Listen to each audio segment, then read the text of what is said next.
Uh, but that is just a coming attraction, right, of a Shark Tank episode that we could have 3 or 4 or 6 companies pitch, right? Wouldn't that be great? And then have just all kinds of people give feedback and perhaps write some checks. Uh, I wrote an email, guys, about inviting. We need to get the group up over 100, really, really quick. And it's not, the reason for that isn't just because we want to have 100 people, on the website. It's because having law of large numbers, right, we're going to have those fresh ideas come out, in and out, right? So it's, I talked with a friend the other day about a lake or a river, right? So a lake becomes stagnant, and then a river constantly has that water, that stream coming in and out. And we need to have that. We need to have more fresh ideas in here. And so maybe the idea you have now or the startups we have now aren't what we have in 6 months. But it's the blend of 1 or 2 or 3 startups or people from those startups that come together and say, you know what, your idea is pretty good, but if we did it this way, and then bam, okay? Because I know there's lots of talented people here. And the idea behind this group is if we could bring them together, I know creating some symmetry, we can create some killer ideas. And then eventually some killer companies. But only through bringing them together and blending those ideas, okay? So we need to get the inviting up. Again, thank you, Brian, for being engaged in this group and taking that on. I appreciate that because that's important. You guys, if you have ideas on what you want to head up, let me know. I'd love to see it because as we start to branch out, we'll attract more and more people. The last point I'm going to make, and then we're going to get into our topic for the night, is the group. We're at, 85 people or so. A lot of more people have signed up for the group, but I don't let them in. And I don't want to be that gatekeeper, but to keep this group tight and focused, I can't let just anybody in. There are lots of service providers from all different fields that want to be in here. Lots of people with all kinds of ideas. I can do this, I can bring this. But I don't want this to be a place where, it's just about selling and pushing other people's businesses. The focus here, and there's lots of groups to get into if that's what you want to do, it's great. The focus here is to create 12 startups in 24 months. That is my agenda, 12 and 24. And we will accomplish that through our own efforts, but I'm not going to just let everybody in the group, okay? So understand that there's like this gate. I'm very protective of this group, okay? Because I don't want it to get watered down like so many other networking groups. And after a while, it has no flavor. This is about raw tech startups. And we're going to have pitches, and some of them are going to be good. Some of them might not be so good. We're going to have ideas being flown.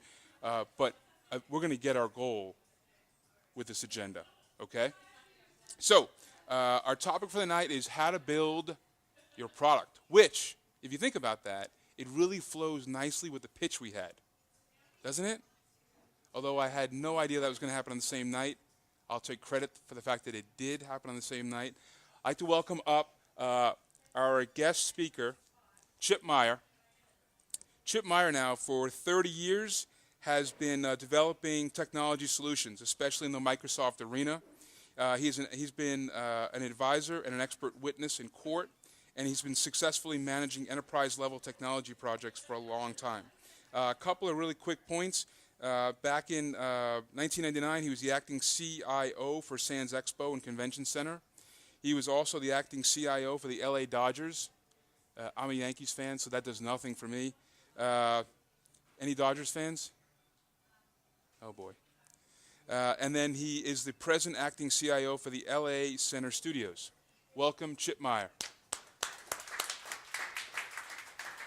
Thank you. Have a seat, buddy. All right. So, what I thought we'd do for tonight is do more like an Oprah kind of interview, rather than just a speech. Okay, and then at the end we can do a Q&A. Okay, so Chip's lovely assistant Brian here, Bobby, is handing out. Are they PowerPoints? No, they're just notes. An accompanying set of notes for some of this. So the reason for this topic, guys, is because obviously we all want to create a product. And I was hesitant to say product because some of you are looking to develop a website, some of you a web app, some of you a mobile game, some of you are not really sure what you want to develop, you want to do something. So I get lots and lots of questions about, should I, outsource this to India? Do you know anybody in India that I could do this? There's a development company down the street. Should I hire them? What should I pay? And it's like all these questions. I'm like, I have no idea what you're doing, but these are very important questions for you to get ironed out. So when Chip and I got together, we really just kind of dumped it all on the table, all of our experiences. And I've learned a lot about this, and nowhere near in comparison to what Chip has learned over 30 years. Although, you don't seem that old, buddy. I don't know how you pull this off. So what I wanted to do is I'm going to just ask Chip some questions on some key points. For instance, the first question is, do I hire local or do I outsource internationally? And you'll hear places you can go are Eastern Europe. You can go to India. You can go to China. You can go to New Jersey. That was supposed to be a joke. I don't know why that was India, China, New Jersey. Okay, so... I've been to Jersey. It is a foreign country. I used to live in New Jersey. I like that place. Okay, so what we talked about is there's really three different types of solutions. There's a local solution. You can hire somebody locally. There's an outsourced solution. You can find somebody maybe on Odesk, or maybe we can go to Haiti. Or what Chip and I talked about was something called a managed solution. So Chip, can you tell us a little bit about those three different solutions, maybe the pros and cons of each one? Sure, and I did put a little chart out in the notes that went out there, but the chart's for really, it's not an analysis, it's for discussion purposes when you're doing your own looking at what's going on. It's the things to look at for trade-offs. For instance, a lot of times you can actually hire local employees for less than you can go hire a company to go do the project. In fact, that's usually typical. You can certainly hire people overseas for a lot less money than you hire people here. The question is, are you really saving any money? One of the missing pieces in that, and that's what he was talking about as for a blended solution, is trying to at least get that piece of your project that is the project management, the vision, the translation between the programmers and your idea on what you're trying to build. Get that to be a local resource here, and then find out what you can do then to take some of the other resources that frankly don't have to speak English. And if you've worked a lot with programmers, you know even the ones that speak English don't really speak English, and be able to translate back and forth between programmers and the vision and the company. And Voldy here, you've got a lot of expertise in managing programmers. I'd defer to you completely on that, but you hire them locally here mostly. And I would assume a lot of that's because of some of this discussion. He actually makes them in the lab. He doesn't really hire them. They clone them. I've seen that. I know your secret. We do. You mentioned that when you did your presentation. We do that a lot more. We're a lot more likely to build a programmer than we are to hire a programmer. It's you get better what you want because the colleges aren't turning them out. So when you say build them, you mean hire somebody that maybe is green and then give them more responsibility over time and develop them as an expert. Right. Okay. Let them find out how you do business, how you want to do business, how business is done. Okay. So let me just share some of my experiences so you can kind of understand what the differences of these charts are. So I have at some point hired a local team. At another point, I've worked totally overseas. And at another point, I worked in the middle here, the managed solution, where I had a local guy who had a team overseas. So when you hire locally, it's great because you can meet up here at the coffee shop, and it's very intimate, right? You're talking about the website, you pull it up, you're talking about things, you're drinking coffee, you're having a good time. The downside on that is it's much more expensive. Everything here is more expensive. Okay, going overseas is complex, especially when you want to do anything more than just a five-page website. I mean, having a web application developed in India, I don't care where you are, and to talk on the phone or Skype is complex. And if you don't have somebody locally, I think you're setting yourself up for a lot of sleepless nights and headaches. I'm not trying to persuade you. I'm just giving you my own experiences. That was very hard for me and very, very, very frustrating, especially when you detail out all these specs and then you email them out and you get the finished product back and you go, that's not what I want. Well, that's what we thought. and then it's you're talking 8,000 miles away, and you think you're going to get all this done so quickly. It takes time because you're going through all these notes. The other thing is that I noticed that when I went to India, and nothing against India, they didn't understand the travel industry like I did. So their viewpoint of my travel or my timeshare world was completely different. It was foreign to them. So they were learning, like, what do you mean a timeshare resort? So when you don't know your subject matter intimately, I don't think your product comes out as well. We've talked about that Okay. a couple of times in the other meetings, is being able to take that vision that you've got in your head and get it down into either a scope or get it down into a way that someone can understand it, that can then manage the process of getting it built. And it is key. And if you're dealing with, again, it doesn't matter whether they're just programmers that speak English and don't get some concepts because they just don't know the industry very well. I get that when I do a lot of work in the hospitality industry. It's very similar, and I know the travel industry as a result. Or whether it's because they don't speak English or aren't familiar with American culture. Don't expect the programmers to get that. That's what the team between you and the programmers is supposed to be for, is to be able to translate that down to a level where they're just dealing with the tasks that they can deal with, and you'll be a lot happier with the results. That last part was very important. That liaison that speaks the layman's terms is very important to translate your ideas and your concepts to the programmers. Because many times between you and the programmers there's a huge gap. And if you don't fill it in, you're going to be left high and dry. And it's really, really complex. The other thing we talked about was hiring people, as employees or contracting the work out. We talked about the cost of it, whether you want to be married so soon. Maybe you want to talk a little bit about that, Chip. Again, it's sort of in what it takes for you to find a solution that works for you and your company and your position. There's always trade-offs. I mean, you just may not be able to afford U.S. programmers for your idea, or you can parse out your idea into small enough pieces that you can save money if you go farm it off to someplace else, and the hourly rate is the only thing you're going to focus on. Those trade-offs occur all over in life, and if you think about it for a second, realize that's all you're doing is you're making a trade-off. For instance, hotels. I'm the kind of guy, I will get the nicest room in a cheap hotel rather than getting the cheapest room in a nice hotel. And if you stop and think about it and you actually try it for a while, you find out you actually get some pretty good results that way. That can apply to a lot of times when you approach projects. Sometimes it's better to go after it, not going after the lowest hourly rate, but look at what the results are, look at how much you're getting, and at every step of the way, and it's in the handout I gave you, if you're doing a cycle and you're doing a constant review, just make sure every time you're doing your review that the amount of work you expected to get for the amount of money you wrote a check for matches.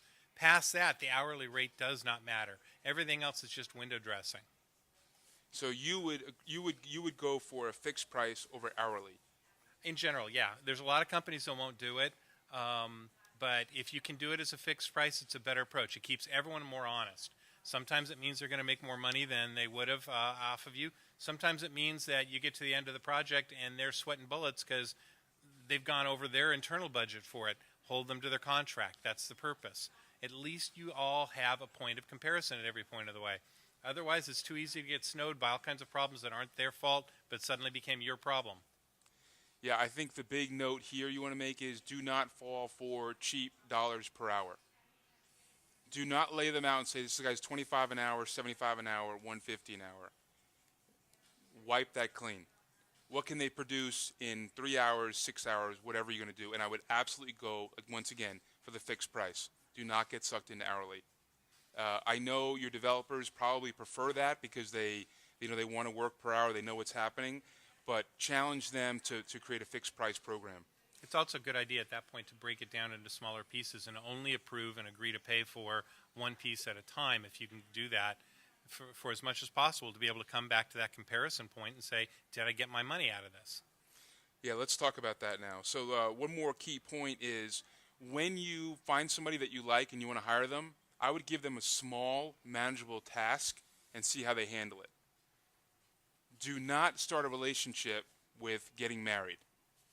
Okay? So go on a first date with them. Figure out, can they handle a design? And if that comes back good, give them a little bit more, a little bit more.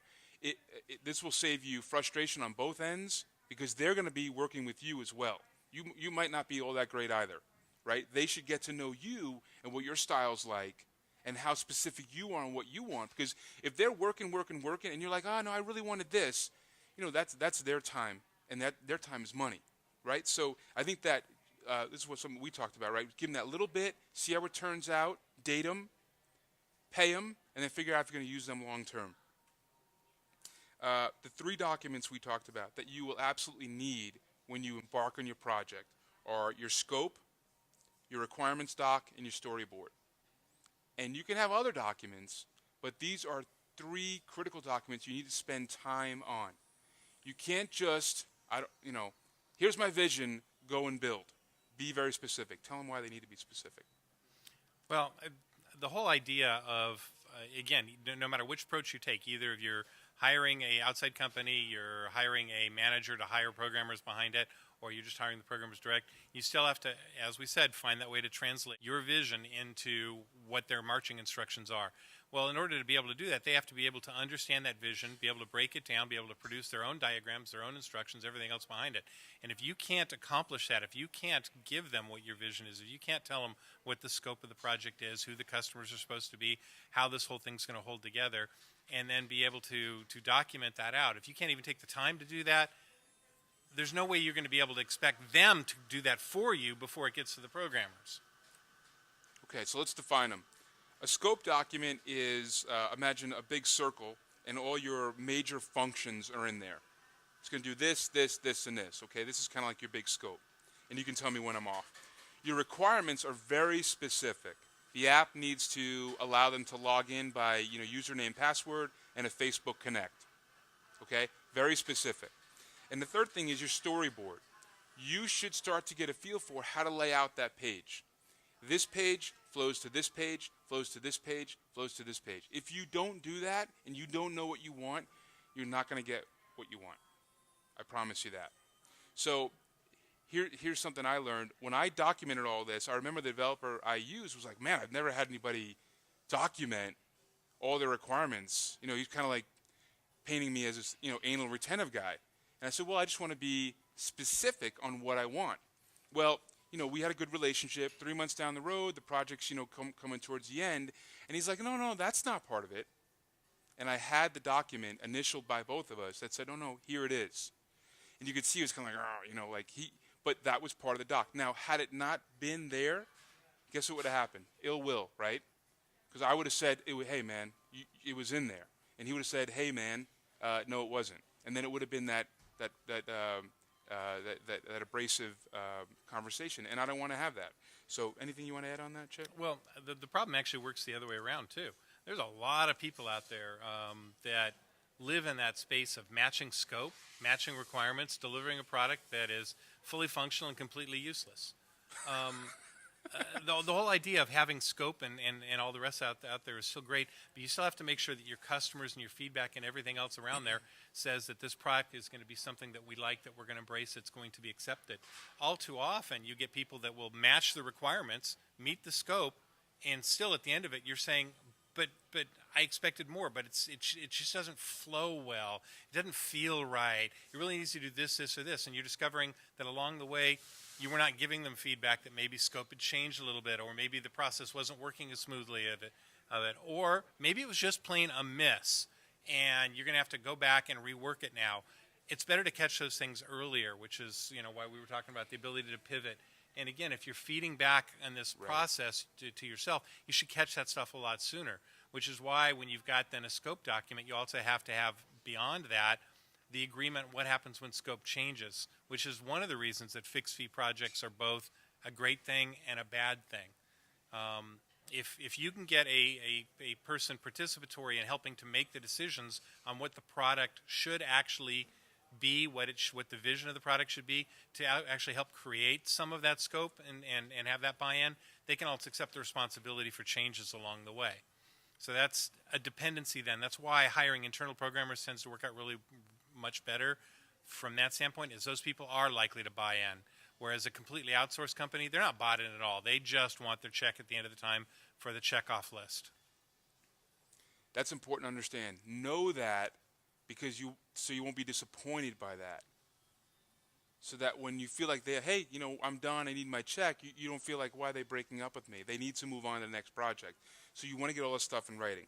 You just touched upon methodology. And I think one of the things we talked about was that iterative methodology. So how will you work with that programmer?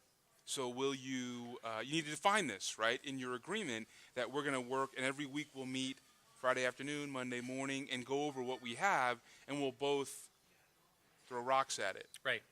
Well, and that's my preferred approach. I'm technically what they call agile development. It's there's all kinds of different people out there that have all kinds of different programming philosophies on how you should approach things. I tend to like things that move quickly and could change quickly, and that no offense is taken if there's a sudden change in everything. One of the things that you just mentioned that occurred to me, and I don't know that we even talked about before, is when you've got programmers that are way down the list and they're making the checkoffs, and you give them feedback, and they say, yeah, we could make that change, but first we have to go in and document everything else we just changed and everything else. And by the time you're done with all the meetings necessary to document complete scope and match everything else for what they wanted to do, it was longer than the amount of time it would have taken to make that coding change. So a lot of times the approach that you bring in to programming also has to do with the nature of the contract you sign with them, the nature of the way they prefer to program, and how they get the best results. And you